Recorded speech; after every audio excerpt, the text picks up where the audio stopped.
இந்த உலகம், இந்த உலகத்துடைய சூழல், நாம சந்திக்கிற பிரச்சனை, நெருக்கம், இது எல்லாமே தேவ சந்திப்பை எதிர்த்து நிற்கும். தேவ சந்திப்புக்கு விரோதமாகவே இருக்கும். காரணம் என்னவென்றால், இந்த உலகத்தின் அதிபதி சத்துரு. அவனுடைய நோக்கம் என்னன்னா, யாரும் தேவனை சந்திக்க கூடாது, யாரும் ஆண்டவருடைய தொடர்புக்குள் வரக்கூடாது, ஆண்டவருடைய தொடர்பை யாரும் பெற்றுக்கொள்ள கூடாது. அதனாலதான் சுயநல ஜெபம். கவனிச்சீங்களா?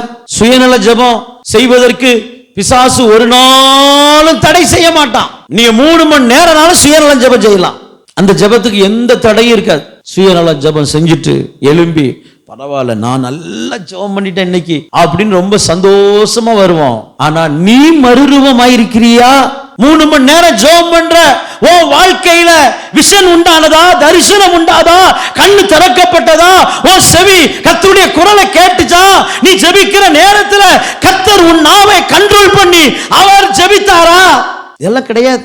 என் வாயை கண்ட்ரோல் பண்ணி ஆவியானவர் ஜெபிப்பதா? அது எப்படி பாஸ்டர்? நாவு திறந்தா ஆவியானவர் ஜெபிப்பார். ஒரு நாள் ஒரு நபருக்கு ஒரு இரவு நேரத்துல அந்த போராட்டம் வந்துட்டு, நான் கிளம்பி போறேன். கிளம்பி போறது அவங்களுக்கும் தெரியாது, யாருக்கும் தெரியாது. ஆனா அந்த போராட்டத்தில் இருக்கிறவங்க சொல்றாங்க, நான் வந்துட்டாரு, வந்த அங்கேயே கிளம்பிட்டாரு. எப்படி தெரிஞ்சு? அந்த ஸ்பிரிட் அவங்கள நிரப்புது. நிரப்புன உடனே அவங்க பேசல, அந்த குறிப்பிட்ட நபர் பேசல. நல்லா புரிஞ்சுக்கணும், அவங்களுக்கு ஸ்பிரிட் பேசுது. என்னை ஆவியானவர் நிரப்பினாரு சொல்ற, ஆனா நான் தான் பேசுறேன். நீ பேசி என்ன பிரயோஜனம்? நான் பேசி என்ன பிரயோஜனம்? நான் ஜெபித்து என்ன பிரயோஜனம்? என்னை ஆவியானவர் நிரப்பி ஆவியானவர் ஜெபிக்கணும். அப்ப நடக்காதவைகள் நடக்கும், திறக்காதவைகள் திறக்கும், செயல்படாதவைகள் செயல்படும். அதற்காக தான் தேவன் நம்மை சந்திக்கிறார். ஏன் ரட்சிக்கப்பட்ட பிள்ளை அடிக்கடி வந்து சந்திக்கிறார்? ஏன் ரட்சிக்கப்பட்டவர்களுக்கு அடிக்கடி தேவ சந்திப்பு தேவை? ரட்சித்தாச்சுல நம்மளை எப்படியாவது பரலோகத்துக்கு கொண்டு போயிருவாரு அப்படின்னு அமைதியா இருக்கலாமே.